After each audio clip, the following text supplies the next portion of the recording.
Vaccination for customers and staff at restaurants, gyms, and other indoor businesses.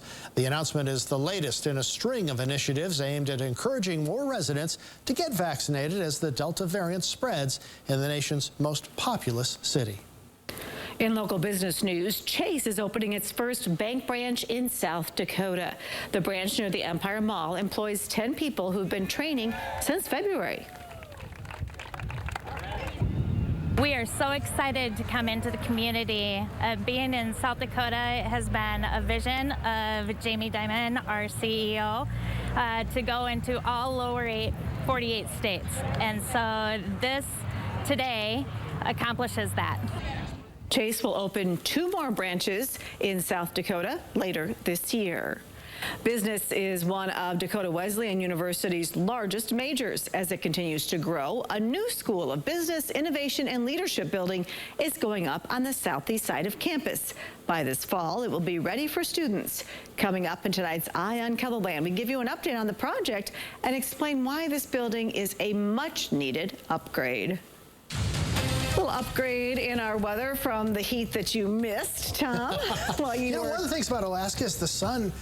It was 11:30 at night and it was still light out. It was really weird. I know, and you have to have those dark shades in your hotel room so you can sleep. Yep. Well, speaking of weather, Jay will have your 7-day forecast coming up. But first, here's a look at your local stocks.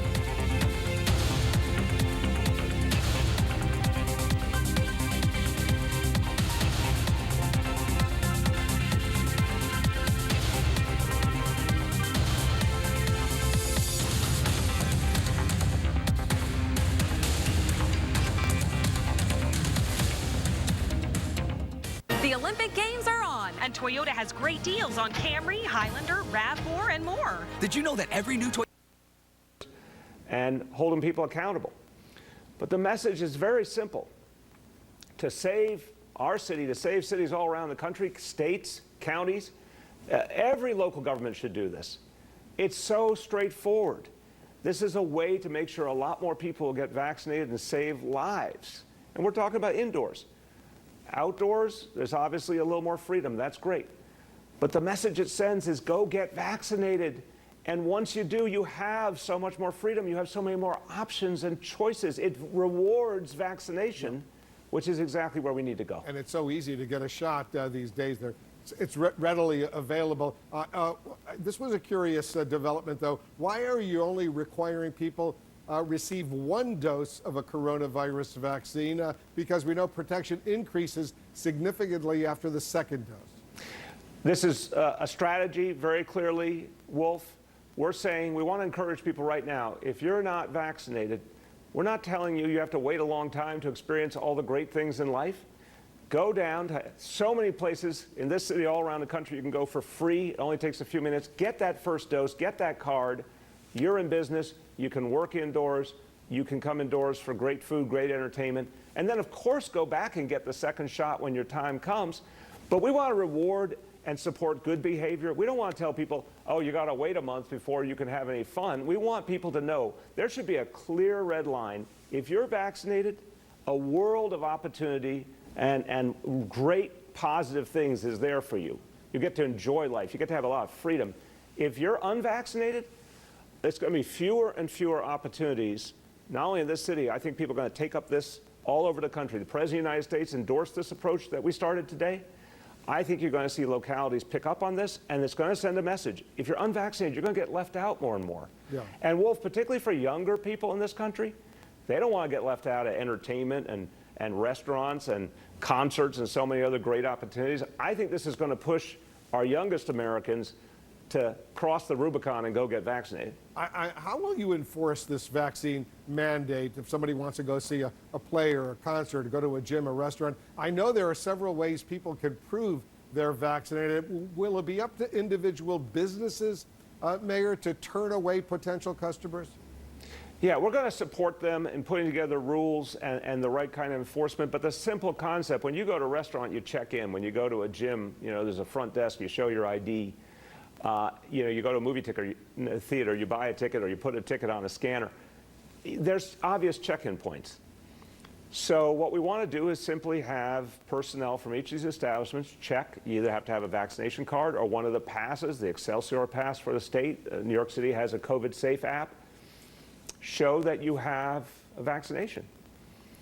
It's really not complex. One of the members of Congress, Adriano Espaillat, supported this move today, and he just took out his wallet and he said, look, I keep my vaccination card right at my fingertips. Yeah. It's as simple as that. And with that simple act, we're going to be affirming the power of vaccination. And I guarantee you, people need a little extra push sometimes. There's a lot of people willing to be vaccinated. They just haven't focused or gotten that final piece of inspiration. But when you can't go to your favorite restaurant, or you can't go to a movie theater, people are going to say, damn it, it's time to get vaccinated. It certainly is time to get vaccinated. So simple, so easy, readily available for free, and as you correctly point out, just takes a few minutes. Mayor Bill de Blasio, thank you so much for joining us. Thank you, Wolf. Just ahead, we're going to get an update from one of the major new COVID hotspots. We're talking about Louisiana, which just broke a pandemic-era record for hospitalization. Stay with us. You're in the Situation Room. I look for the Well Health and for people 45 plus, an average. One of many big improvements coming to the Sioux Falls Regional Airport. Take a look at some of these new designs courtesy of TSP, and they do include a refresh up on the upper concourse, sort of modernizing that area, more room to plug in, which I know people will be appreciative of, just sort of improving the aesthetic too. And then that big addition, the parking ramp, could be even attached to the terminal. So not only can you maybe park covered, but walk right into the terminal. Of course, all depends on the price that comes back. That one is slated to be done in 2024.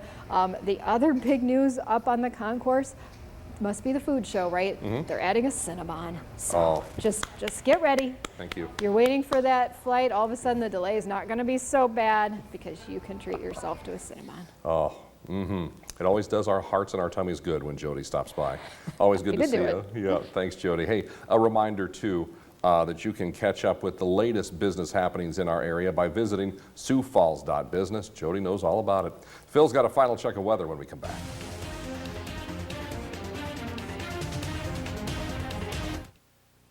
Dakota News. Whole bathtub full. In the worst case, assault, deserve to have their voices heard, deserve to be treated with respect and with dignity. I don't know that anyone could have watched this morning and not found the allegations to be abhorrent. I know I certainly did. And again, the president will speak to this later this afternoon. And staying in New York, but on COVID, if you will. New York announced today that indoor diners, people who go to gyms, entertainment venues, are going to have to show some sort of proof of vaccination. Is that a move that this White House supports? And does this amount to a vaccine passport? Well, we know and recognize, Cecilia, that different communities and states are going to take steps to protect the people living in their states and also incentivize, whether it's through carrots or sticks, more people getting vaccinated. That is what is going to save lives, and that is what is going to bring an end to the pandemic. This is certainly an example of that. We are not issuing federal passports, vaccine passports from the federal government, but we do know that private sector entities and other localities will make their own decisions. What we see as our objective is to continue to make the vaccine as accessible and available and close the disparities that we see among racial groups in New York, including in New York, to ensure that this is not a barrier for entry to different groups based on socioeconomic or other factors. And just one really quick one on COVID. San Francisco is now offering supplemental Pfizer or Moderna shots to folks who have the J&J vaccine. Is that something that this administration endorses, and might we see that coming from the CDC? That's not based on current public health guidance provided by the CDC. That has not changed. We, again, know different localities will be making decisions, but that's not reflective of current public health guidance. Go ahead. Thanks, Jen. Sticking with the same topic, Governor DeSantis in Florida. At the time when our national debt is set to exceed levels not seen since World War II, this is not only irresponsible, but dangerous. Hardworking Americans are already paying the price for excess spending in the form of inflation, with prices rising throughout the economy. And of course, poll after poll shows Americans are becoming increasingly concerned about inflation. Instead of adding to these concerns in the pursuit of wish list priorities, Congress should focus on addressing the real priorities of the American people. For instance, we should be taking action to address the crisis at our southern border. In June, U.S. Customs and Border Protection encountered 188,000 people. That's up 471% from the same time last year. Mortgage provider of Major League Baseball, we fund. So when he models, sometimes he has to do a full twirl because he can't turn. Do you remember this? Yes, and he had one great look. I believe it was Blue Steel was the one sort of look that he had for the camera that was kind of just his pose for everything and every mood. And I think that's very similar to what Trump... Well, he always had the same look, but I think Blue Steel, to be clear, and you're the movie buff, was in development. I don't know that he'd ever unleashed it, but he always had the same look in every photo cover, which goes to the point you're making, right? Does Trump have any other moves left? Right, and I think the answer is probably not. I mean, if you think about it, in 2014, Democrats only won 40% of women voters. In 2018, they won 53% of women voters. Trump has proven toxic to women voters. If Democrats lose women voters the way they did in 2014, they're going to get clobbered. If they win women voters the way they did in 2018, they have a very good chance of holding on to the House.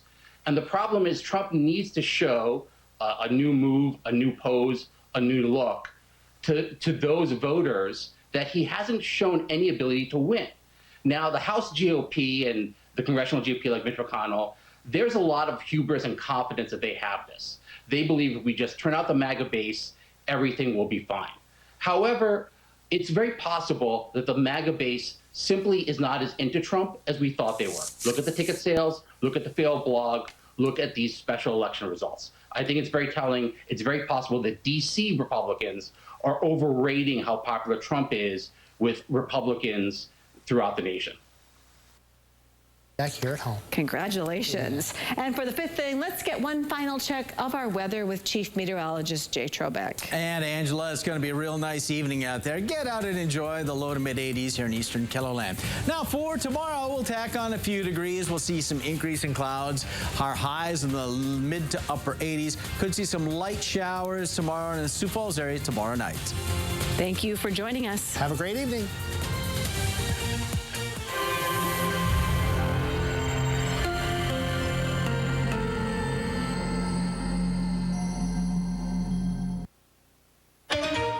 Breaking news, the scathing report that accuses New York Governor Andrew Cuomo of sexually harassing multiple women. And tonight, President Biden calls on his longtime friend to resign. The bombshell report after a sweeping investigation. Governor Cuomo sexually harassed multiple women by engaging in unwanted groping, kisses, hugging, and by making inappropriate comments. Tonight, a defiant governor. I never touched anyone inappropriately or made inappropriate sexual advances. And a CBS News exclusive. We speak with Charlotte Bennett, the former aide who says she thought Cuomo was trying to sleep with her. I feel vindicated. It's been a long day, but I'm proud to be a New Yorker right now. Vaccine mandate. New York City demanding proof of a COVID vaccination at restaurants, gyms, and theaters. Will other cities follow suit as COVID cases surge nationwide?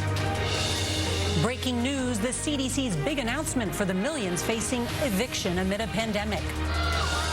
Making a racket. Tennis champion Rafael Nadal on the pressures that top athletes face and why this year's U.S. Open could determine who's the best of all time. Officer killed. New details on a brazen attack just outside the Pentagon today.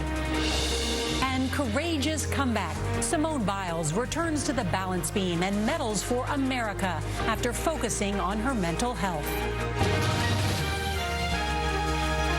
This is the CBS Evening News with Norah O'Donnell, reporting from the nation's capital.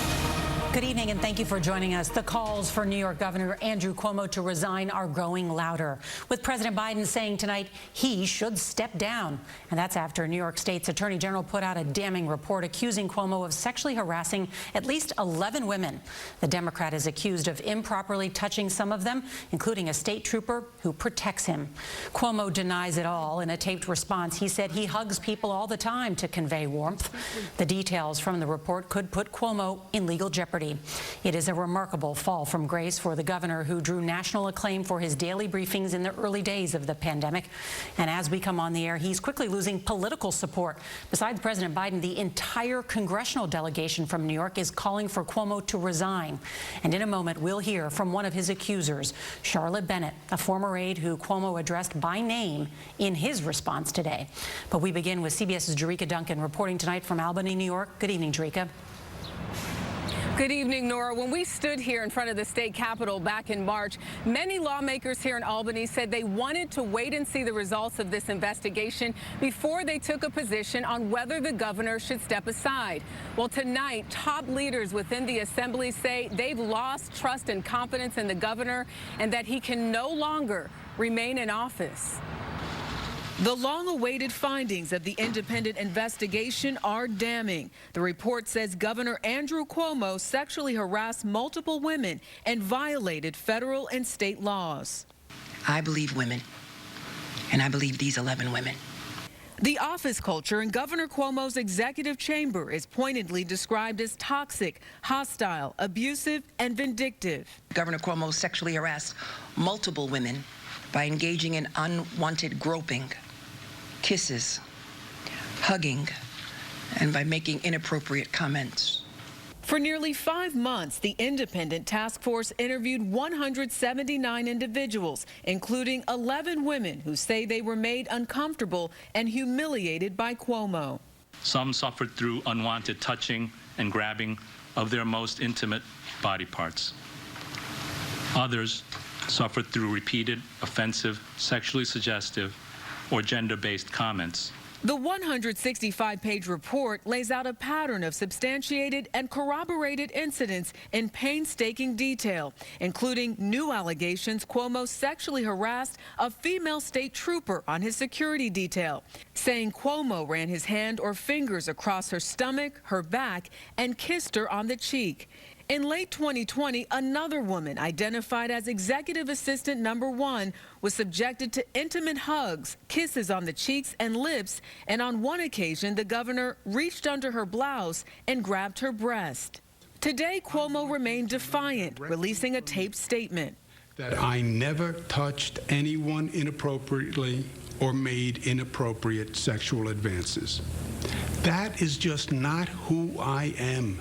Charlotte Bennett was a former aide. Last year, as the governor and Bennett discussed her experience as a sexual assault survivor, Cuomo kept repeating, "You were raped and abused and assaulted," making her feel as if he was testing her. I have heard Charlotte and her lawyer, and I understand what they are saying. But they read into comments that I made and draw inferences that I never meant. Now, the political pressure on Cuomo is building. And if he doesn't resign, do you believe he should be impeached and removed from office? Let's take one thing at a time here. I think he should resign. And he's using a photo of you embracing him in his self-defense to say that these are commonplace kind of embraces that he made in the allegations against him. Do you condone that? I'm sure there are some embraces that were totally innocent. But apparently the Attorney General decided there were things that weren't. And tonight, the entire New York congressional delegation is calling on Cuomo to resign. I continue to believe the governor should resign. The Albany County District Attorney is already conducting a criminal investigation into Cuomo. Well, tonight, he's asking anyone accusing the governor of sexual misconduct to contact his office. Nora. Jerika Duncan, thank you. Joining us now for an exclusive interview is Charlotte Bennett, the former aide that the governor singled out today. Charlotte, thank you for being here. Thanks so much for having me. The New York Attorney General said multiple times today that she believes you and the other women mentioned in this report. What does that mean to you? today was so validating and really emotional, and I feel vindicated. It's been a long day, but I'm proud to be a New Yorker right now. In the next 5 minutes. After current CEO Casey DeBoer announced his resignation next month. You might notice more fighter jets buzzing around Sioux Falls over the next few days. That is because the 114th Fighter Wing is conducting a readiness exercise from now through August 13th. Pilots and crews are participating and practicing 24-hour operations, meaning that you will likely hear some F-16s flying around during the overnight hours. A historic day for South Dakota athletics. Former USD Kyle Chris Nielsen earning a spot on the podium at the Tokyo Olympic Games in the pole vault. Jacob Sosmo is standing by now with the latest on this amazing story. Hey there, Jacob. Yeah, hey there, Sam. That's right. Chris Nielsen will be bringing home a silver medal from Tokyo after he jumped a new personal best, 19 feet 7 inches this morning. And this was the jump that won him silver. 3 attempts at this height. He'll need to jump a personal best. And he's over it, is he? Does gravity go his way? It does! The American! Now that was Nielsen's first attempt at 5.97 meters, or 19 feet 7 inches, and it would secure a silver medal for the Coyote alum. Now Nielsen's attempted 6.02 meters, which he missed 3 times, but Sweden's Armand Duplantis, he cleared that height, claiming the gold medal. The Duplantis-Nielsen duel was a rematch of the 2019 NCAA championships, which Nielsen won. But Duplantis took home the gold in Tokyo today and even attempted a world record 6.19 meters, which he barely missed. Nielsen is the second USD alum to medal at the Olympics, joining his coach Derek Miles, who won bronze in the pole vault back in 2008. Now coming up tonight on Olympic Zone at 6:30 on KDLT, we'll have more from Chris Nielsen's historic day and even hear from the silver medalist himself. Live at the Now Desk, Jacob Sersosimo, Dakota News Now. Thank you, Jacob. A chance to get out and meet your neighbors, as well as the people who help keep your neighborhood safe. It's National Night Out, where neighborhoods around the country hold cookouts and block parties, and they meet with police, firefighters, and other city staff. It's part of an effort to promote neighborhood spirit while raising awareness for crime and drug prevention programs. Over a dozen Sioux Falls neighborhoods are hosting parties this evening, including this one on West 29th Street, just south of the VA hospital. We have a full list of events online for you. Just search National Night Out. Scooter's Coffee, helping out foster families in our region. Details behind their Day of Giving just ahead here on KDLT. Tyler. Brian, the dew points are going to be on the rise over these next couple of days, which means the return, in this case, of some rainfall. We'll talk about that in your First Alert forecast. A new report says Walmart is the world's largest company, but it is not the most profitable. We'll explain that when Dakota News Now continues right after this. Dakota News Now. Need to show vaccination proof on a city or state app or a physical card. On the one hand, I don't like it, but I do think that the public health is more important than anything else. But with COVID cases surging nearly 600% in New York City in the last month, the mayor calling the new mandate the key to the city's recovery. Late today, President Biden urging the private sector to require vaccinations. This isn't easy, but I will have their backs and the backs of other private public sector leaders if they take such steps. The president also calling out states who have banned mask mandates, including in schools, where young children are still not eligible to get a vaccine. If you aren't going to help, at least get out of the way of the people who are trying to do the right thing. Use your power to save lives. Vaccinations are ticking up. The biggest jumps in states with some of the highest infection rates. But every day, the number of Americans in hospitals is climbing.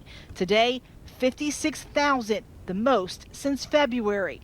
From Florida to Louisiana, a record number of COVID patients. I've never seen a disease do what the Delta variant is doing right now to our patient population. Nearly all are unvaccinated, and many are filled with regret. They are so sick and they are so scared, and for the most part they are so remorseful that they did not get this vaccination, that all I can feel for them is such extreme sympathy. And there is mounting concern for children. Pediatric COVID cases nearly doubling in the last week. At Texas Children's Hospital, a steady climb in new COVID patients. So you don't think that you've actually hit the peak yet? I don't think we've hit that peak yet. And the troubling part of this is that we're in early August. And with fall sports and school around the corner, that could be obviously a very potent combination. Something else for parents to think about in all of this. Eva Pilgrim is back with us now. And Eva, health officials are not yet recommending booster shots, but San Francisco General Hospital says it will be offering an extra vaccine dose to people who got the Johnson & Johnson vaccine. And the FDA is now weighing in. That's right, Whit. The hospital says they'll be giving a Pfizer or Moderna vaccine to those who've requested it, calling it a supplemental dose. But the FDA's vaccine chief, Peter Marks, says they don't recommend taking things into your own hands, and it's not what you're supposed to do under the emergency use authorization. Whit? We'll stand by for more news on that, Eva. Thank you. Next, that breaking news we're following on housing. The CDC taking action to limit evictions as people struggle in the pandemic. This comes after that moratorium expired on Saturday. ABC's Rachel Scott is joining us now from Capitol Hill. And Rachel, what are you learning about their plans to keep people in their homes and stop some of these evictions? Whit, and these details are just coming in. Just moments ago, the CDC announced a new moratorium on evictions. This is a 60-day extension lasting until October 3rd. It targets areas that have been hit hard by COVID-19. Congressional sources who were briefed on this say that it is expected to cover 90% of Americans. This comes after immense pressure from progressive Democrats who called on the Biden administration to take action. President Biden saying tonight that he does expect this to get challenged in court, but he says at the very least, it will provide millions of Americans at risk of eviction some breathing room. Whit? Yeah, the stakes so high for so many families. Rachel, thank you. Now to the lockdown at the Pentagon, triggered by a violent scene at a bus station right outside. A man armed with a knife attacking a police officer who later died. Officers firing back, killing the assailant. The FBI now investigating what prompted that attack. ABC's Stephanie Ramos is at the Pentagon.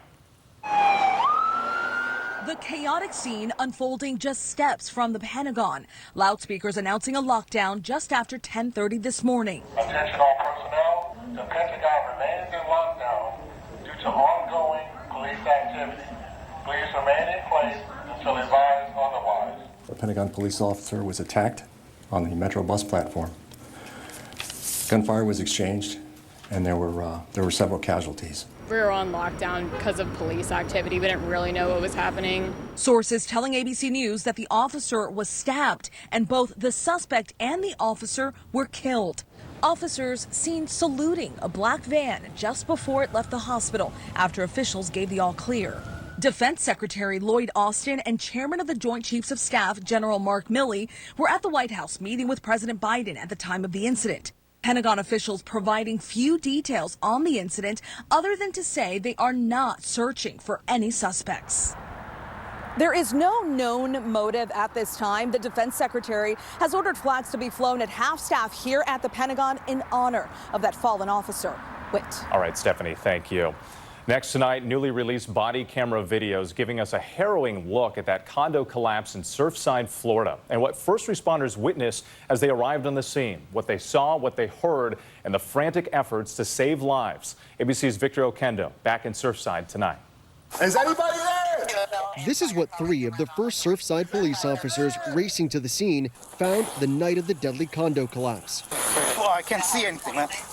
Painful screams heard in the background. This officer desperate to get closer. Can we jump over this wall here? I can't see over. The chaotic moments from June 24th captured on newly released body camera video. Are you okay? Is anybody down there injured? This officer apparently walking underneath the remaining part of the Champlain Tower South, cars falling into the now cratered garage. Go this way, go this way. The garage floor fell. This woman barely making it out, telling officers she worked overnight security at the building. I don't even know how I made it out of there, through the grace of God. As more first responders arrive, the disbelief setting in. The whole back of the building's gone. I've never seen anything like this, bro. The official death toll, a staggering 98 people. With millions of pounds of concrete removed, the site is now clear. The federal investigation into how the building collapsed is well underway. Whit? Victor Okendo with that incredible video, thanks. Now to the widespread flight cancellations causing nightmares for more travelers. Major airlines grounding more than 730 flights today. Spirit scrapping half of all scheduled departures after canceling more than a third of its schedule yesterday. American Airlines also reporting triple-digit cancellations for a second day in a row. The carriers blaming weather and staffing shortages. Meantime, the nation's largest flight attendant union demanding the reinstatement of flight attendants who duct taped a passenger to his seat. Police say the passenger was drinking, groped 2 flight attendants, and punched another one on a Frontier Airlines jet on Saturday. Frontier Airlines saying their paid leave is a normal practice pending an investigation. There's still much more ahead on World News Tonight this Tuesday. The urgent effort to find a missing 5-year-old boy days after he disappeared. Why hide your skin if Dupixent has your moderate to severe eczema or atopic dermatitis under control? Hide our skin, not us. Because Dupixent targets a root cause of eczema, it helps heal your skin from within, keeping you one step ahead.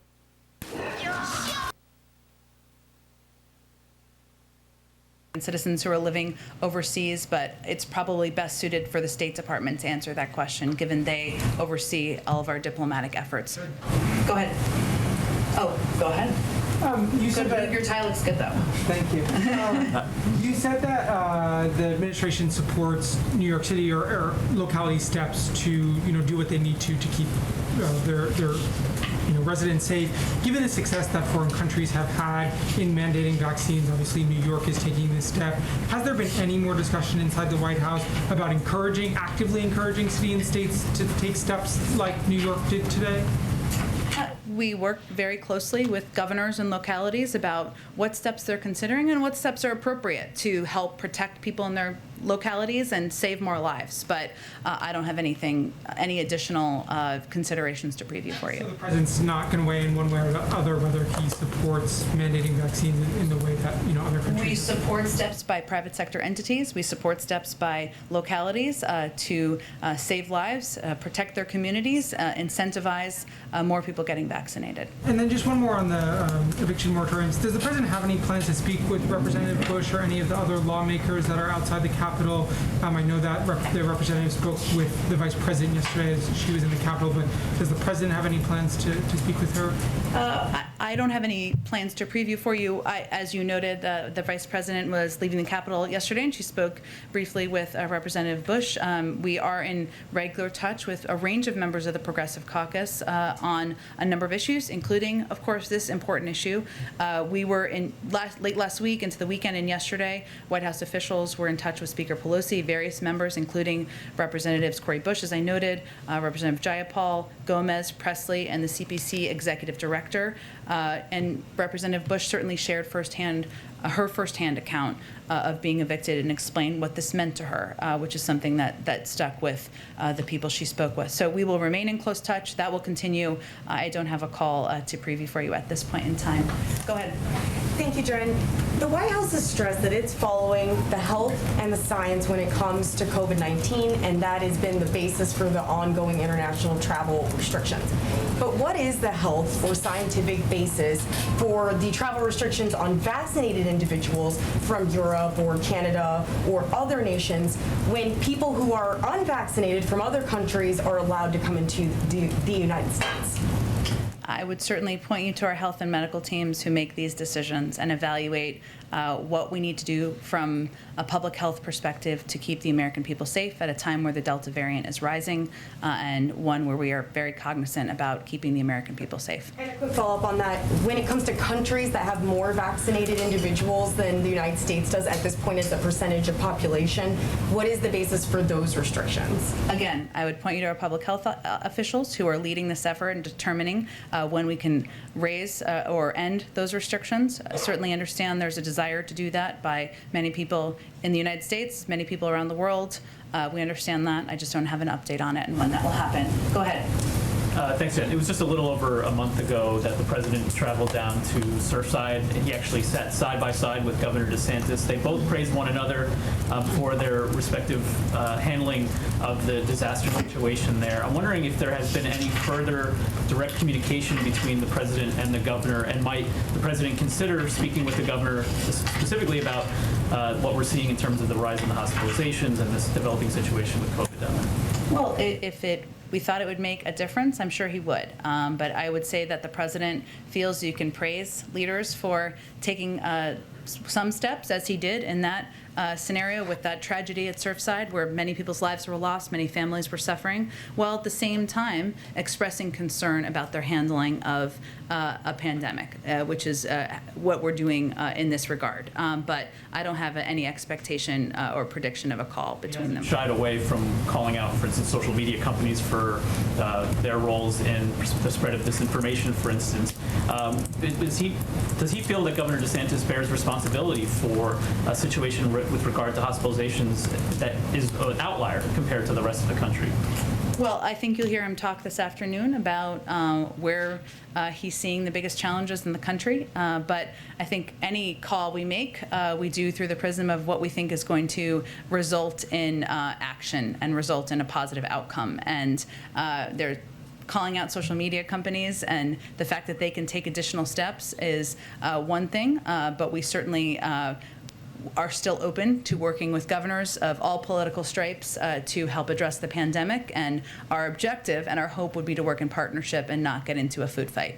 Go ahead. Thank you, Jen. Oh, go ahead. And then I'll go. Okay, yeah, that's fine. Go ahead. All right. There's been a second incident involving oil tankers opposite the Gulf of Oman today. Fingers pointed to Iran. Do you believe that Iran is threatening international shipping line? And today, Iran has, the new president has taken office. Do you think that the White House can work with the hardliners, especially that we still don't know if you guys are going to go to the seventh round of talks in Vienna? Sure. Well, first, we're monitoring this developing situation, and we are in close touch with London and other partners who around the world who are also monitoring. The first reports are deeply concerning.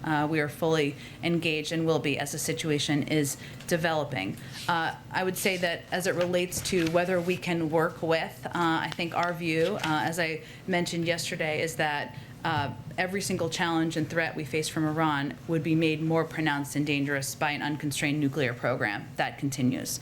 We would not anticipate that would solve every concern we have about their behavior in the world. But we believe that having greater visibility into their nuclear capacity and capabilities would be in our national interests, in the interests of many of our partners, and certainly we would hope we could build from there. But we are fully prepared to return to Vienna to continue negotiations and hope that is there's an opportunity to do that. Go ahead. I'm going to the two ladies behind you.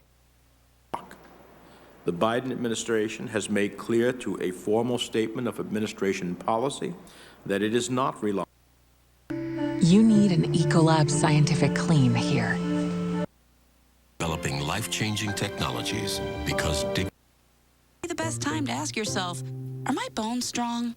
Life's full of make or break moments. That's why it's so important to help reduce your risk of fracture with Prolia.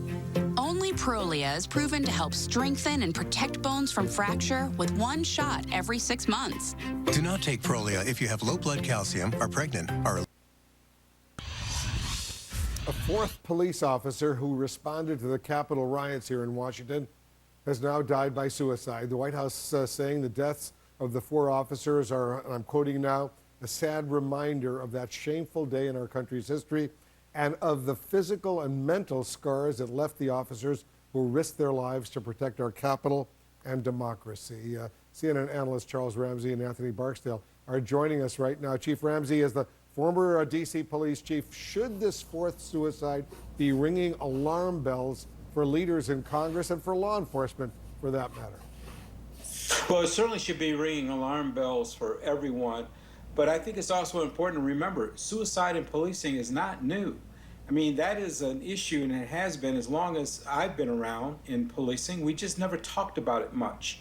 The stress that's associated with policing on a regular basis, you add to it trauma like officers experienced on January 6th, it's just a recipe for bad things to happen. We have to take mental health far more seriously than we do right now. Yeah, we certainly do. And Commissioner Barksdale, how worried are you about the impact on police officers of some of these Republicans who are trying to actually whitewash that deadly January 6th attack? I'm very worried about that. For politicians elected to have such an attitude towards the realities that officers face during their job, to uphold the Constitution, to have politicians turn their backs on them is very disturbing. And we heard about back to blue. It was back to blue while they were running for election, but now they've turned their backs on the blue, and that's a problem. Is it going to be hurting recruitment, Chief Ramsey, this whitewashing that's going on, belittling what was going on, not believing the sworn under oath testimony of those 4 police officers who testified? Well, recruiting is an issue across the country in policing, not just associated with January 6th. 2 years ago, I mean, we began going through some very, very rough times in policing with some of the viral videos, and of course, it all came to a head with the murder of George Floyd. So we've had an environment that really hasn't been very positive in policing, which also adds to the trauma and stress that officers are feeling right now across the country. So it's all those things combined that, yeah, it has a negative impact. There's no question about it. And Chief Ramsey, we learned today that the Fraternal Order of Police is actually working to protect the police officer who was actually among the rioters attacking the Capitol on January 6th. What message does that send, knowing some of these police officers who defended the Capitol actually feel abandoned by that union? It's a terrible message. You know, the FOP and I don't see eye to eye on a lot of things. I mean, I have respect for the fact that men and women of our profession do need to have union representation. But when you have officers that engage in acts of serious misconduct, criminal activity, or engaging in insurrection, you got to drop them. I mean, there is absolutely no reason at all for FOP or any other police organization to be defending these guys. What's your that were part of January 6th. Let me get Commissioner Barksdale to react. What's your reaction to that development? I'm 100% with Chief Ramsey on that one. There is no way that you can support an officer that participated in an act of domestic terrorism. That is insane. Let him go. He needs to be fired. Maybe he needs to go to jail. But that's unacceptable. It makes no sense. Well, have you ever seen anything like that, Commissioner Barksdale, before? No, when you take that oath, you're a police officer 24 hours a day, like it or not. That's part of the job. You are supposed to be a representative of your agency every single second of the day, even off duty. To say that this is okay because he was off duty is just sickening. Yeah. It's crazy. All right, guys, thank you very, very much. And to our viewers, help is always available to anyone contemplating suicide through the National Suicide Prevention Lifeline. The number, there you see it, 800-273-8255, or text HOME to 741-741.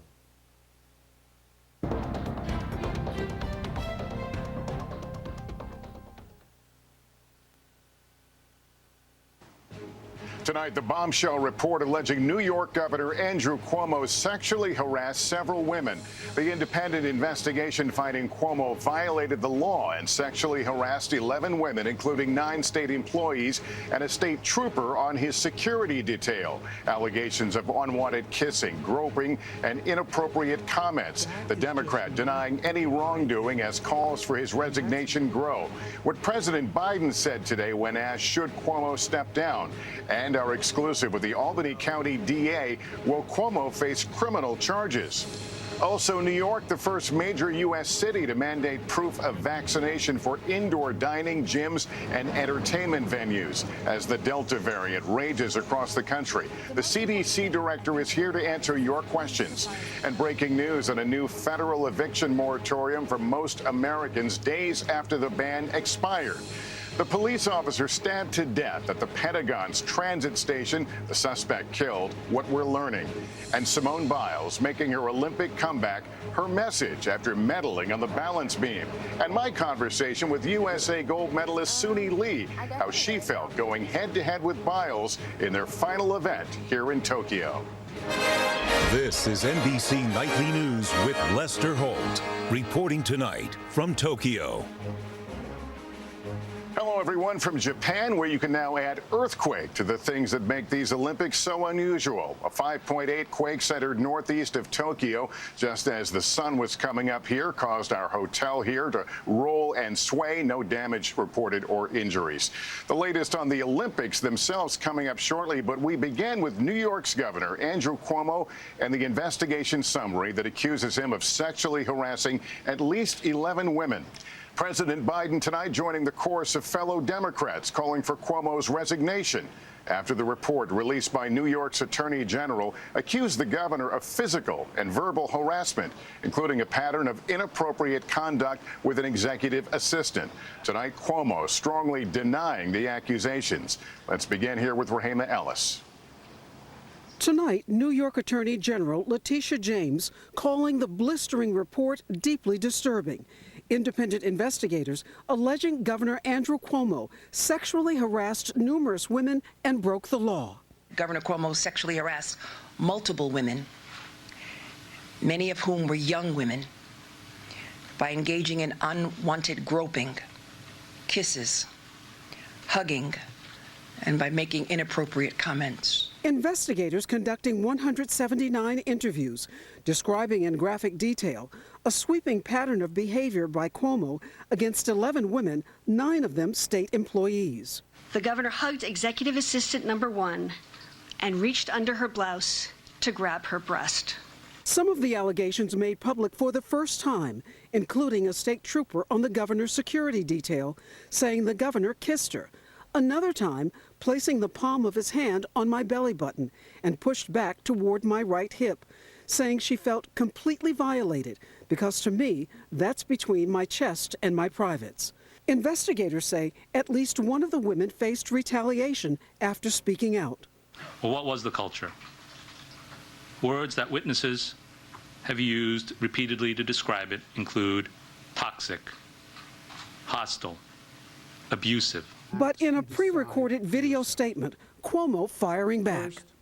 I want you to know directly from me that I never touched anyone inappropriately or made inappropriate sexual advances.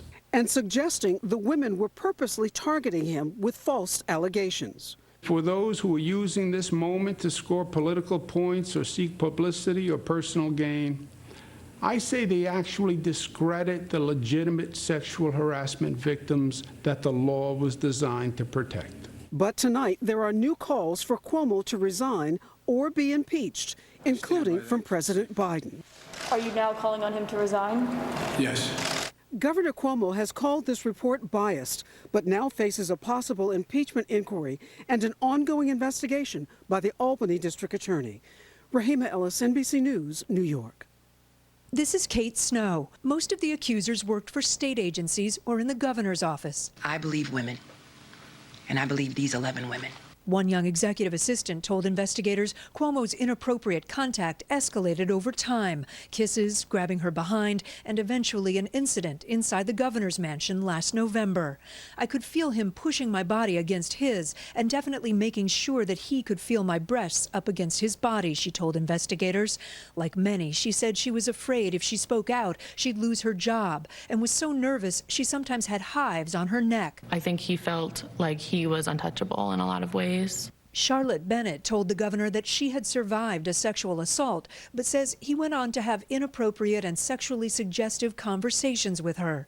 Today, the governor, who has disputed the allegations, said her complaint has bothered him the most. Cuomo revealing for the first time that he has a family member who also survived assault and wanted to help her. I thought I could help her work through a difficult time. I did ask her questions I don't normally ask people. Charlotte, I want you to know that I am truly and deeply sorry.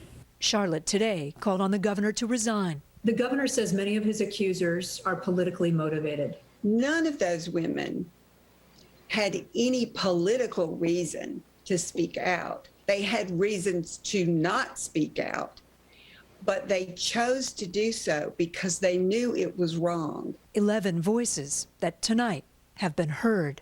Kate Snow, NBC News. I just spoke exclusively with Albany County District Attorney David Soros, who is conducting a criminal investigation of Governor Cuomo. I began by asking him if his office was doing a separate investigation. We are conducting our own separate investigation. I think after today's presentation, which here in Albany County, we were witnessing at the same time that the rest of New Yorkers were witnessing, it's pretty clear that we have an obligation here, and thus we've reached out to the Attorney General's office seeking all of the evidence upon which they uncovered and relied upon to author their report. Based on what you've seen in this report, is any of the behavior described and attributed to the governor, would any of that be considered criminal? Well, the allegations early on certainly led myself and other prosecutors with concurrent jurisdiction to believe that criminal activity, in fact, had taken place. But we will conduct our own independent investigation. It will be done expeditiously, and we will arrive at those conclusions. Have any of the women, the alleged victims, come forward to your office with a formal complaint?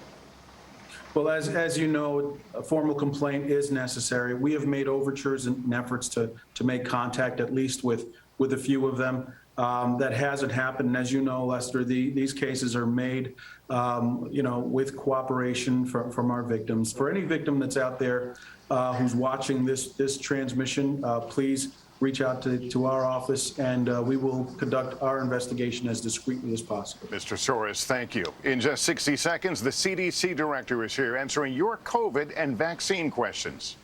For all of us who weren't. Story coming up on the Olympic Zone at 6:30 on KDLT. Well, South Dakota lawmakers met today to continue their work to address mental health for first responders, with a discussion focused on how to improve the service for individuals in rural areas. Bill. Well, there is some wet weather in our Wednesday forecast. Unfortunately, nothing widespread. We'll have your hour-by-hour forecast coming up about 6:15. After a year of uncertainty due to the pandemic, one of South Dakota's largest industries is now on the road to recovery, so we're hitting the road. Join Scott Engen as he finds out how some of the state's top tourist destinations are getting back on track. You can see him each morning and at 4 all this week on Dakota News Now. Dakota. At odds, but I think Governor Cuomo is hoping that the public still sees him as just a little over a year ago. Remember, he was on television every day as sort of the de facto leader of the nation during the COVID-19 pandemic, the first big wave of the pandemic. And I think what he's saying to people is, that's the real me. You saw me on television every day. I am not this guy. I am not a serial sexual harasser. And I think that was what he was trying to convey with this pre-taped message. So tell us where this goes from here. This report with all this damning information from the Attorney General, what happens next? Well, I think it goes without saying from what the governor said, he is not resigning. He says he still has a lot of work to do, but there is an Assembly impeachment inquiry happening, and like today, the Assembly Speaker said that is going to be expedited. The Assembly Speaker, who previously did not call on Cuomo to resign, is now saying he's lost confidence in Cuomo, and Cuomo is not fit to be in office. Also, the Albany County DA, David Soers, announced late today that in fact, he confirmed that there's an ongoing criminal investigation, and he's asking victims to come forward. So if, that were to come to fruition and the governor were to be indicted, I think that would be very serious trouble for him. Do you have a sense of which one of these processes would move more quickly? I mean, are we looking at something that's going to take months and months, or what? What do you hear? I think it's going to be sooner than later. It seemed like after the first allegations came out, things were dragging, but now things I think are going to go at pretty lightning speed here. Does he have defenders? Well, his family so far has defended him, one would hope that your family would, but nobody immediately comes to mind right now who is defending him, frankly. So he's really all alone on this issue. And in some ways, I think he's trying to turn that on his head and say, look, if all the elected officials are against me, hey, I must be doing something right. He's also said, you know, I'm a victim of cancel culture. So he might be able to turn around the fact that he's really all alone right now on this. Well, watching it very closely, Karen DeWitt, New York State Public Radio, the Capitol Bureau Chief. Karen, thank you very much. You're welcome. And Karen Hinton was questioned by the New York Attorney General's investigators as part of their probe. She came forward earlier this year accusing Governor Cuomo of touching her inappropriately in 2000. She served as an aide to him when he was the Secretary of Housing and Urban Development. And Karen Hinton joins me now. It's very good to have you with us. Ms. Hinton, tell us a little more about what happened exactly. It was around the year 2000. Remind us when it was, what happened. At the end of 2000, we had done a media event in Los Angeles. And after the event, he asked me to come up to his hotel room to talk about the day, what we would do the next day. And I agreed to come up and see him. I'd been in hotel rooms with him before with other staff. There was no one there. The lights had been dimmed. I was a little concerned about that, but I took a seat and we did talk about the media event. And then the discussion became a bit more personal about marriages, mine and his. And I decided, okay, I really would like to leave. And I stood up and he embraced me. A little bit too tight, too long, and I felt that he was aroused, and I left the room. We never talked about it, and I never told anyone except one of my best friends who I called that night to tell her what had happened. But, you know, this was a long time ago, and I'm from an older generation of women, and I didn't really think that if I told someone I might lose my career, I would hurt my career, so I didn't. And praise to those 11 women who did. So you did speak with the investigators, you shared your story with them. They didn't include it as one of the complainants in this filing, but you said they did listen to you. Oh, yes, they were very interested in talking about his pattern of behavior over time. And I've known Andrew Cuomo for a long time, 25 years, and this report describes him to a T. And I was shocked, but I wasn't shocked. And I think that the Assembly is right to go ahead and fast forward their impeachment inquiries, because I think he probably won't resign, even though the president has called for him to resign. And I think the AG's office, the investigators, were very interested in that pattern over time. When you say what's in this report describes him to a T, what do you mean by that?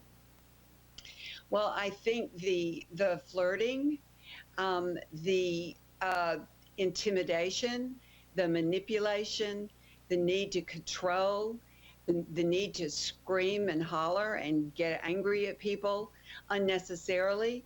That was the Andrew Cuomo that I know, you know, over these 2 decades. That is a pattern that he's always performed. And it's been concerning to me for a very long time. And I wish I had spoken out more about it, but it wasn't ever in this kind of context. And I'm glad that these 11 women did that, because I think they really empower other women to do it, not just in politics, but in a range of fields where women face sexual harassment, in the news media, in entertainment. Get Officer Harry Dunn, who told his story again last week at the House Select Committee, recounting how he fought against the violent mob for hours. And after it was all over, broke down in tears, telling fellow officers in the rotunda that he'd been called the N-word multiple times that day. And he looked at his friend, his fellow officer, and said, "Is this America?" These medals today, these congressional gold medals that will be displayed for millions to see, one at the Smithsonian, one in this Capitol, one at the Metropolitan Police, one with the Capitol Police, they answer that question. No, Officer Dunn, that was not America. But these medals that recognize your bravery, this is America. Or then our own Officer Eugene Goodman, who after saving Senator Romney from walking directly into the mob of insurrectionists, ran by himself to take on a group of rioters and then diverted that mob away. We've all seen it on the video. We know what he was doing, allowing the rest of us to safely depart. Tragically, the attack on the Capitol also cost the lives of 4 brave officers, including Capitol Police Officer Brian Sicknick, who died the day following the attack. And I had the honor to meet his family. 4 other officers died following the events of January 6th. D.C. Metropolitan Police Officer Jeffrey Smith, his colleagues Gunther Hashida and Kyle DeFreitag, whose passing was reported just yesterday, and of course, Capitol Police Officer Howard Liebingen. We are also so inspired by the work of their loved ones who have come to Capitol Hill to fight for a 9/11-style commission to look at the insurrection and why it happened, to get to the bottom of it, and to advocate for the Capitol Police to support their officers. It has been reported that at least 140 more officers sustained injuries from defending the Capitol. The courage of these officers will be remembered forever. We responded. Senator Blunt and I joined with Senator Portman and Peters on the Homeland Security Committee to interview officials from multiple agencies and review thousands of documents. We convened major public hearings and then interviewed many, many other witnesses. Our resulting bipartisan joint report focused on the security, planning, and response failures related to the violent and unprecedented insurrection at the Capitol, and it includes key findings and recommendations that must be put in place without delay. I am pleased that we have introduced our bipartisan bill, which will make sure that the new police chief will be able to call in help from the National Guard without calling a bunch of other people in the middle of a crisis. We have just if we thought it would put any of our men and women in uniform at greater risk. Repealing the 2002 AUMF also would not affect the legal authority to continue the important work of ensuring the lasting defeat of ISIS. And on the other, you have the patriots, the Americans, the men and women who will do anything to preserve it because they know what civilization requires.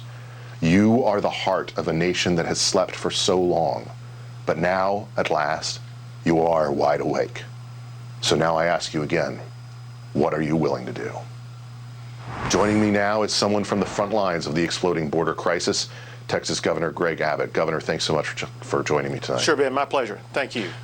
Governor, I think that what we're seeing play out in terms of the challenges that you are facing is something that we never wanted to see happen again. It's the kind of explosion and the kind of, I think, ignorance toward a border policy that is only fueling this crisis. I know that you've taken new steps to stand up against it. Tell us a little bit about what you're attempting to do and how the Biden administration has responded.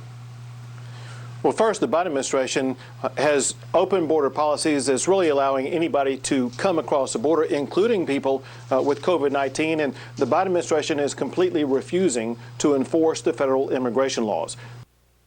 Safer sex practices and get tested regularly. You must be HIV negative to take this COVID for PrEP. So you need to get all types of blades and so much more. New Yorker to look at the report, read the report, commend every single victim who came forward in very difficult circumstances against an incredibly powerful and vindictive man, and tell the truth, speak truth to power. And that's why it's important for people in my position to do the same. Yes. Well, it's really important because women can relate to the insidious demeaning of casual sexual harassment.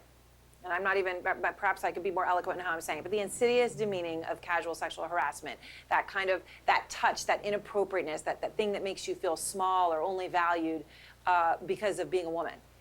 People can relate to that, and it's unacceptable. And now you have the governor, there's an impeachment investigation. I don't know if you heard, our Caitlin Collins asked President Biden, who called on Cuomo to resign, that if that impeachment moved forward, should he be removed? Does he support that impeachment? Where do you think this goes? I mean, how important is President Biden's call to Governor Cuomo? Because they do go way back. they do go way back. So I think that makes it significant in and of itself. But remember that President Biden is the titular head of the Democratic Party in this country. The governor here might be the top Democrat in this state, but President Biden is the top Democrat in the country. And that carries an enormous amount of weight. Now, I don't know what the assembly is going to do.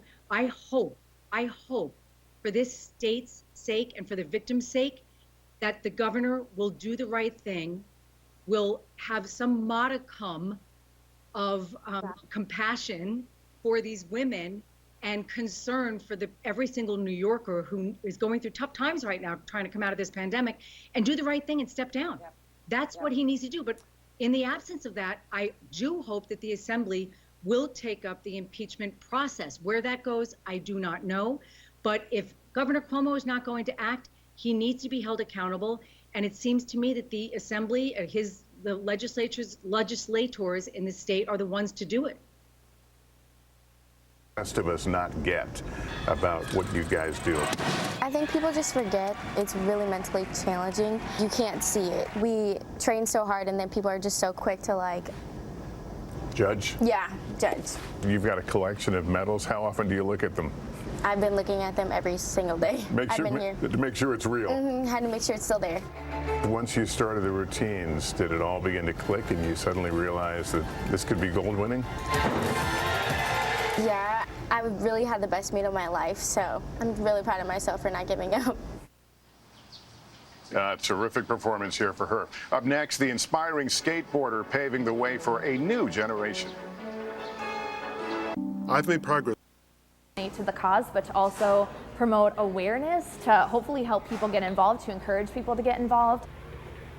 There is still time to take part in the fundraiser. Each scooter's location in Sioux Falls is open until at least 8 o'clock.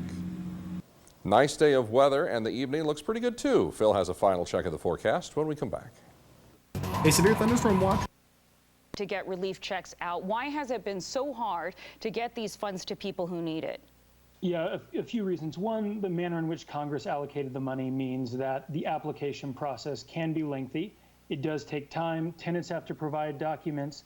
Landlords have to provide documents. There's a review process associated with that. And then, of course, on the back end of that, the check actually has to go out the door. That's part of it. The second part, though, is that states and counties haven't had to do this at this scale maybe ever. So you don't have the staff, you don't have the system, you don't have the capacity to move that money quickly. And so a lot of what we're seeing is state and county partners that are working as hard as they can. They're working overtime, but it just takes time to get these applications through the system. So what do you do? How do you advise clients that might be enrolled in rental assistance or waiting to be enrolled and are worried at this point about getting evicted before their application is approved? So there are a few things that really make sense here. The laws vary by state. The jurisdictions are different. There are free legal services available in your community through federal legal services. Look it up, reach out to an attorney. Talking to someone who knows the process can really make a difference. That's your first stop if you've already applied for rental assistance. And the second thing is talk to your landlord. Let your landlord know that you've applied for the money, that federal funds are available, that money is on the way. Knowing that the check is in the mail may change your landlord's mind and may buy some time on the back end of this process. Zach Newman with the Colorado COVID Eviction Project. Thank you so much for your expertise and your time. No, thanks for having me tonight. Appreciate it.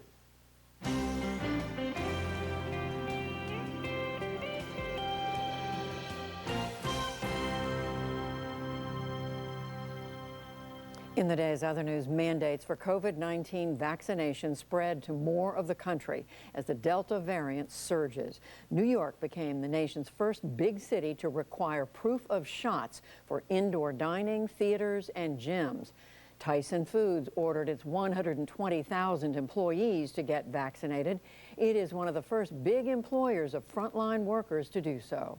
And Microsoft said starting in September, anyone entering its buildings must be vaccinated. Also today, major U.S. automakers announced that unionized workers must return to work wearing masks tomorrow. In Florida, Republican Governor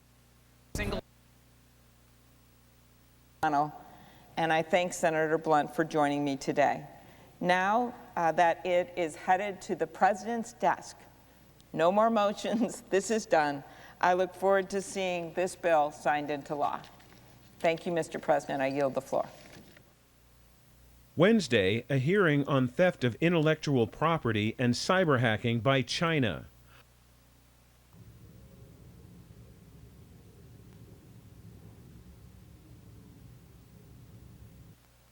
System plan and get the fat burner free. Earlier about that letter that Jack Sellers wrote, and I've known Jack Sellers for a couple of years. He's a Republican Board of Supervisor member, probably one of the most even-keeled men I've ever met, and for him to do something this terse shows just how exasperated these Board of Supervisors are with the Arizona Senate. Republican Senate, that is. You know, Representative Crockett, one of the knocks on Democrats here in Washington, my colleague Nicole Wallace, I heard her yesterday saying she's mesmerized by the fact that Democrats in Washington do not seem to have their hair on fire when it comes to what's happening to voting rights, simply because of what it means for American democracy. You've been here in Washington now for... It hasn't quite been a month yet, but you've been here for a long time.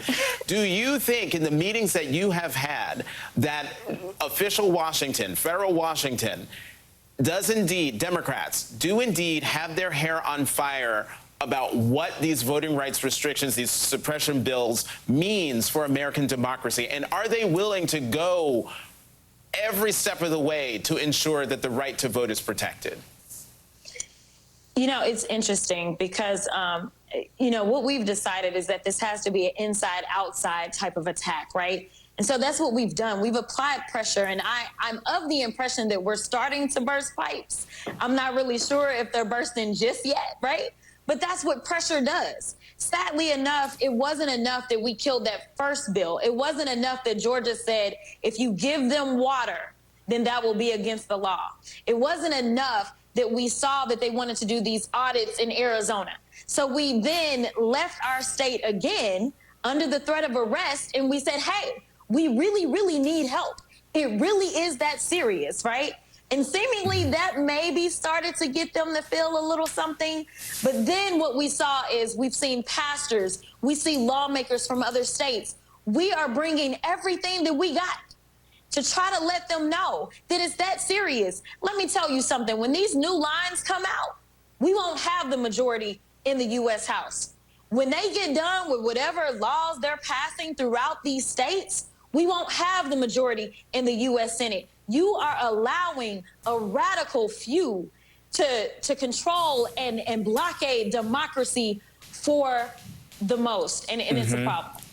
And, you know, Representative Crockett, when you say when the new lines come out, what you're talking about are the new redistricting lines because of this, the decennial Senate and the repopulation and everything. State legislatures all over the country are going to be redrawing those lines. And it is, I mean, one election forecaster, Rachel Bitecofer, I talked to, she said, you know, Democrats, before a vote is even cast, will probably lose 10 seats in the House. Representative Sierra, your Meet the facts.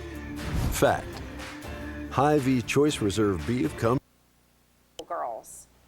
And then someone else gave $20 and they wrote, and I quote them, "I saw your story and it brought a tear to my eye. When I saw the outpouring of love and support on your GoFundMe, it brought more tears. God bless you and your beautiful family. I hope this grows so big you can buy your own American dream." And it was, you know, people who didn't have much, and then someone gave you nearly $2,000 and said, "I'm sorry you've had to fight so hard to keep your kids safe. You are an incredible mom." These are amazing things to hear, Kelly. What do you say to them and others like them who reached out to you? I just want to tell everybody thank you. Sorry, excuse me. I just want to tell everybody thank you so much. I'm still in denial if you can't really tell. It's a lot to take in. It's very, sorry, girl. It's really overwhelming. These are tears of joy, trust me. I'm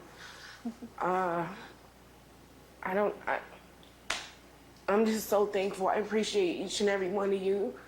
And I would especially like to thank, I don't know if I can, but Kim, the one who reached out to my family. I'm so thankful. we're so thankful for you guys because I had no idea what we were going to do. And just overnight, all you guys just reached out and helped us, and all the support, your encouraging words. Like, it's just gave me a lot of hope, and I just want to make sure I do the best that I can to help the next person that is in my same situation. And I just felt really blessed, and just thank you guys so much, honestly. I'm sorry. Excuse me. No, of course, Kelly, of course. Please stay with me, you and the girls, because there's someone else I want to bring into this conversation. The woman, frankly, that many can thank for this new eviction moratorium. Hey, you are great. You did it. One person, really. Woo! Congratulations. I'm so proud and happy. They're walking to the steps. That is, of course, the Democratic Congresswoman Cori Bush, who spent days camping out on the Capitol steps, sleeping there to bring attention to the issue. Congresswoman Bush joins me now. And Congresswoman, wow to you. How does it feel to hear this news of this moratorium tonight, thanks to you? I'm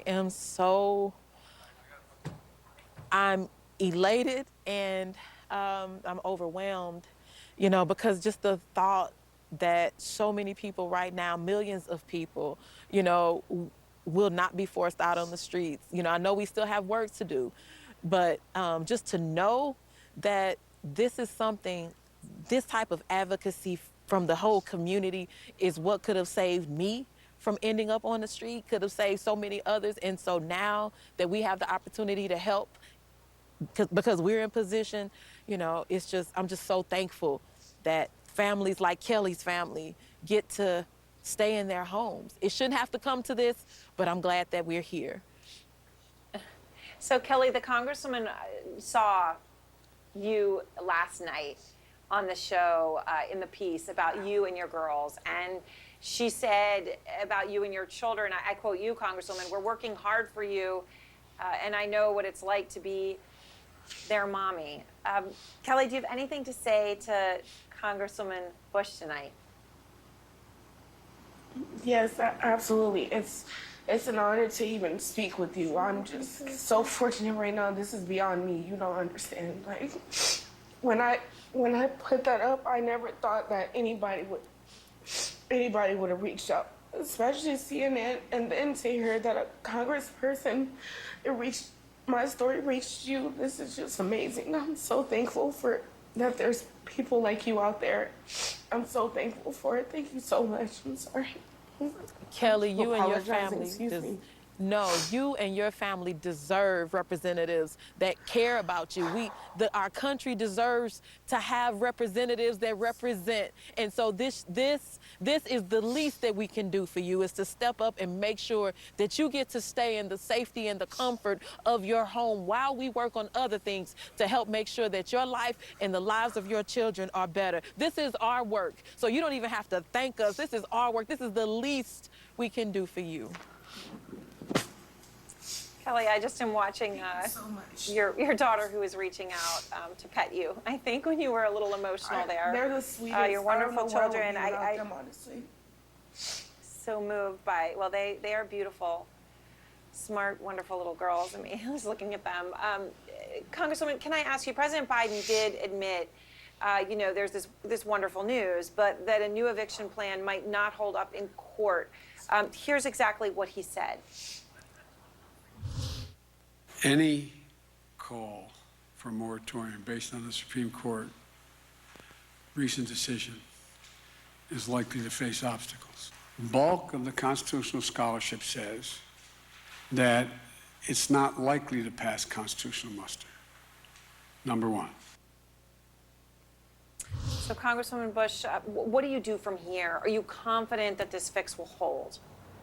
I'm confident that what we're going to do now, which is what we're asking people in communities to go and volunteer to help to make sure that this rental assistance, this $46.5 billion that's available, where it's only $3 billion of it already spent, that we help get these resources out to those who need it. That's where the work is right now, getting these resources out. We got 60 days. Let's make sure that people are able to apply, that we make that process seamless, and that we get the money out to the landlords and to those where this money is supposed to go. In the meantime, as Congress, we have to move. There is so much more work to do. So this is just the first step. I am confident that we are going to now shift gears into making sure that this money that the states and all these localities have is actually pushed out to the people. Congresswoman, thank you so much. Kelly, thank you so much. I'm so glad to meet you, although obviously we are so far away, and happy for this news for you and your children. They can get back to being little kids. I'm amazed you had them sit so perfectly for so long. Thank you. Beautiful. And we should just let you know, Kelly, the GoFundMe just went up to $97,000 while we were speaking. So, thank you. I'm sorry. I was just What saying did the she just say? GoFundMe is now at $97,000. The one that was at 89 a minute ago? Yes. Is she? Yes, $97,000. This is crazy. I'm sorry. This is crazy. Oh my God. She just said it's at 97,000 right now. This is crazy. Thank you guys so much. Oh my God. You and your family are worth it. You and your family are worth it. You're worth it. You are worth having your needs met. Just yesterday, just not having a clue just yesterday. This is crazy to me. Like, this is crazy. Community. Oh my God. Oh my God. There's so much support. This is great. Thank you guys. Thank you guys so much. Thank you, Kelly. Oh my God. I'm sorry. I'm okay, girls. I'm okay. I'm okay. What a difference. What a difference you can make as individual people, someone in Congress, for all of us to play such a small role in making a difference for one family. Thank you, Kelly. I just feel bad because I know they want to see me happy, and I just keep crying. I don't know how. I have so many emotions right now. I don't know how I feel. Like, I'm like in denial. I'm confused. I'm happy. I'm excited. I'm ecstatic. I'm confused. I'm sorry. This is crazy. I don't even know how to describe this. This is just crazy. Rest. Okay. Rest. It's okay. Thank you.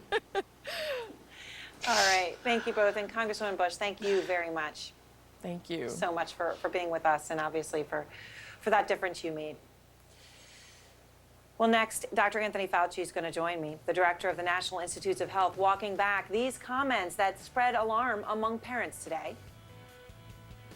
Parents of unvaccinated kids should be thoughtful about this, and the recommendation is to wear masks there as well. So what should parents do? Dr. Anthony Fauci is out front next, and we are learning more tonight about a fourth officer who defended the Capitol on January 6th and has now died by suicide. A longtime partner of fallen Capitol Police Officer Brian Sicknick, who also responded to the riot. She is here with a powerful message to the insurrection deniers tonight. Does your deodorant keep you fresh all day? We put Dove Men deodorant to the test with Nelson, a volunteer that rapes, so we had to go. We had red eyes and itchy throats from the smoke. It sounds like you were working in an evacuation zone. Did you know that you were working in an evacuation zone? All we knew was that we were being called into work. We didn't have another option because during the harvest, this is our only income that we use to pay rent and our bills. Were you getting paid extra? No. You only receive a check for the hours that you've worked during emergencies like this. In recent months, Garcia worked with the local nonprofit North Bay Jobs with Justice to survey dozens of farm workers about their experiences during wildfires. They came up with 5 demands to mitigate the impacts of the disasters on low-wage workers in Sonoma County. multilingual messaging, disaster insurance, community safety observers, premium hazard pay, and clean bathrooms and water. But Carissa Cruz, president of the Sonoma County Wine Growers, says there are adequate protections for workers, and the fires also put growers in a difficult spot. So when you talk about actual harvest, if our growers don't harvest a grape, it's not that they are missing a couple of weeks where they didn't get to work as the farmer, it's that they have zero income. Zero. One estimate shows wine companies suffered losses as high as $3.7 billion during last year's wildfire season. The farmers can get through a few years of dealing with the financial impact, and then they lose the ranch. And at some point, there is that breaking point that, you know, really impacts agriculture and potentially makes our family farming community not be a family farming community. But whether it's the growers or government, Annabelle Garcia wants to see more resources put towards worker safety and economic security. Those who drink wine have no idea what it takes to make the wine, from planting to harvest. We don't have any kind of support. And she believes the country's farm workers have earned it. For the PBS NewsHour, I'm Stephanie Tsai in Sonoma County, California.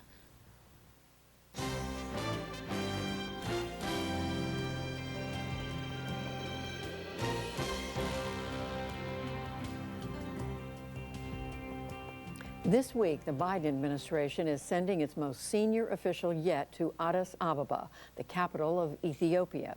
USAID Director Samantha Power is putting pressure on the Ethiopian government and its Nobel Peace Prize winning prime minister to alleviate a humanitarian crisis in the country's Tigray region. But as Nick Schifrin reports, the Ethiopian government seems determined to target Tigray.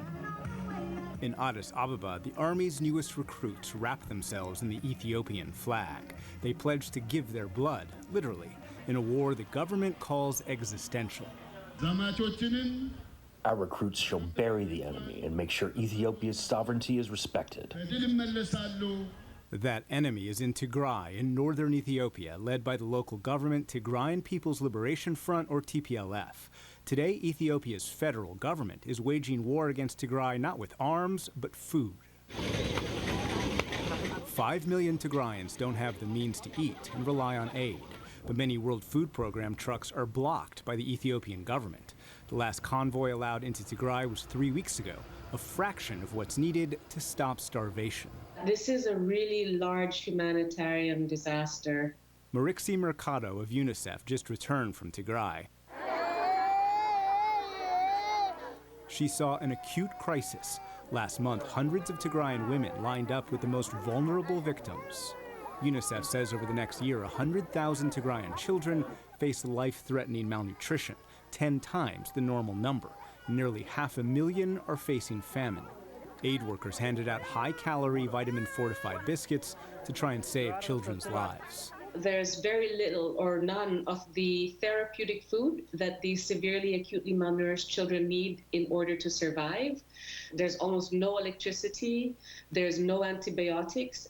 So all of this put children at huge risk. Unless we act now, then we will witness, and of course we will shoulder the responsibility of losing the lives of millions in Tigray.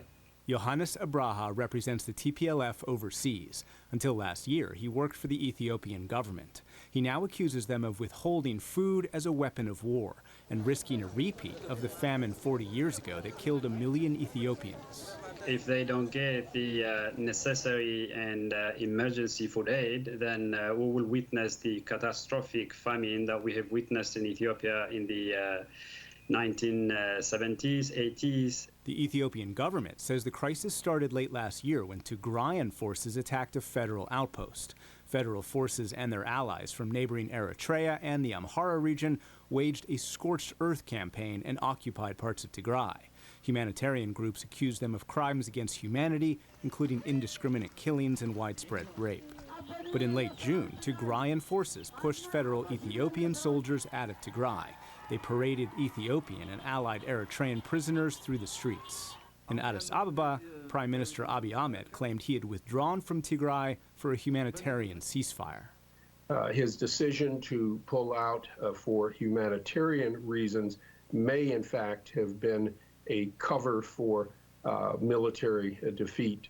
Ambassador Johnny Carson served as the top U.S. diplomat in numerous African countries and is now senior advisor at U.S. Institute of Peace. The Ethiopian military has, in fact, been seriously damaged, even decimated by the conflict in the north. And so humanitarian groups say the federal government is now regrouping and turning to other ethnic militias to target Tigray. Tigray is fighting neighboring Amhara over territories that both claim as their own. This video purportedly shows a priest blessing Amharan fighters. Tigray also created a new front in the eastern region of Afar, where local fighters are being backed up by militias from Oromia. Defense forces of Tigray are duty-bound to neutralize such forces. So yes, they were crossing borders from Tigray and attacked these forces. But claiming to defend territory by expanding past its own borders is exactly what senior U.S. officials urged Tigray not to do. And now the ethnic violence is spreading further. Militias in Afar are fighting in the far eastern Somali region. Hundreds of Somali residents, mainly women and children, recently gathered to protest. The increasing ethnic violence now means the conflict could be existential for the entire country. The current Ethiopian crisis puts Ethiopia at risk of collapse as a unified state. There is a great deal of concern about balkanization and about potential fragmentation. A military dictatorship known as the Derg ruled for 17 years before TPLF rebels helped topple it in 1991. They divided the country into 10 states on sometimes fragile ethnic lines and often persecuted their opponents. Adote Akwe leads Amnesty International's Africa team. The country it's cracking on fault lines because the system that kept it together was autocratic and repressive and very violent, and that system has broken down. Abiy took power from the TPLF in 2018 and promoted himself as creating a new democratic era. He won the Nobel Peace Prize for brokering peace with Eritrea after 2 decades of hostilities. But their mutual enemy is Tigray, and Abiy refers to the TPLF as weeds and Ethiopia's cancer. The Biden administration has tried to pressure Abiy's government to stand down, including during this week's visit to the region by USAID Director Samantha Power. But humanitarian groups say the pressure needs to increase. Really need to turn up the pressure to say this is not only very dangerous, but it's also putting millions of lives at risk. And without a political solution, that risk to lives and the country will become more dire. For the PBS NewsHour, I'm Nick Schifrin.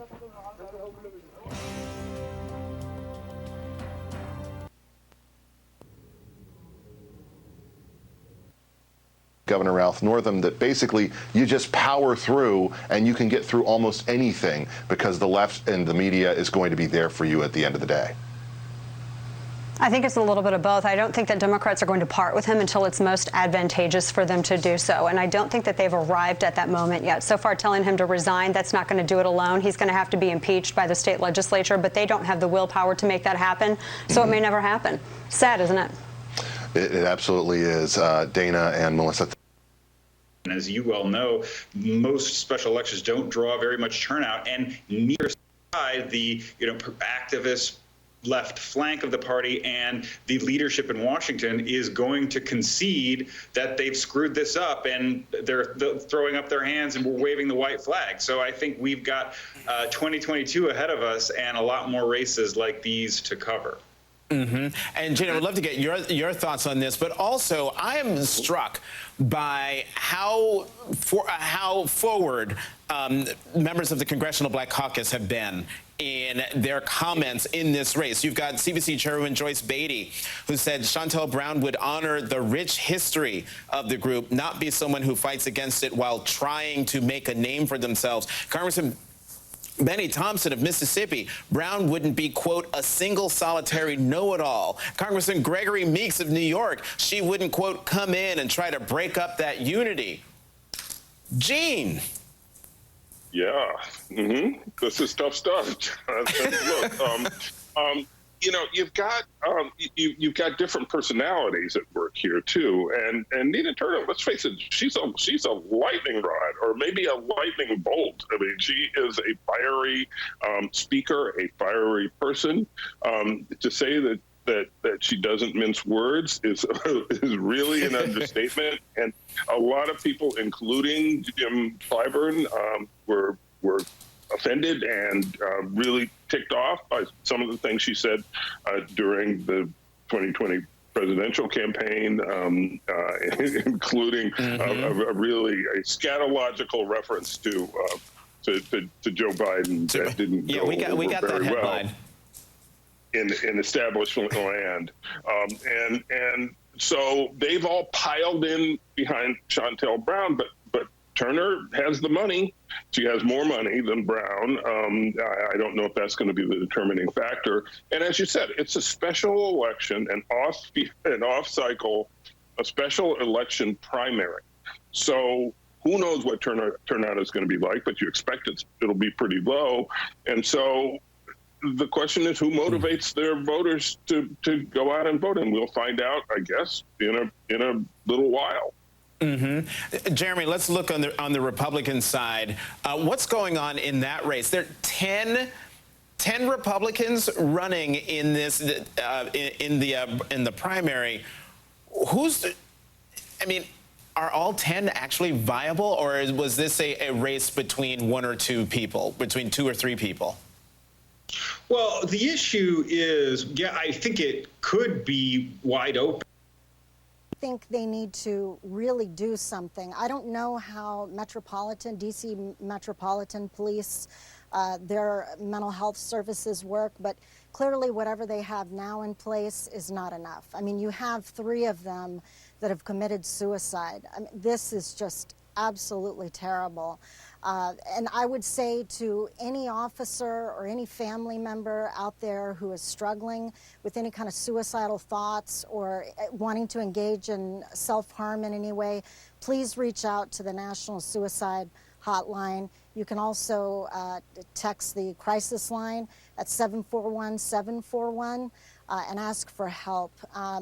The thing is in this culture, in the law enforcement culture, it's just like the military culture.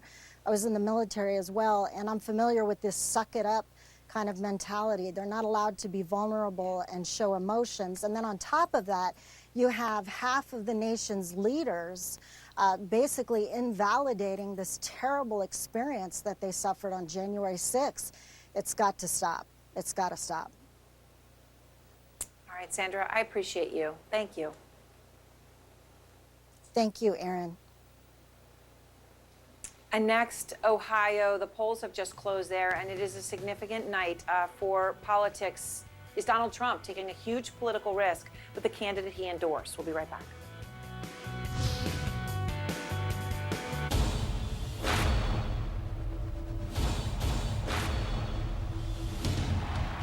We love New York City. The Homecoming Concert, August 21st, exclusively on CNN.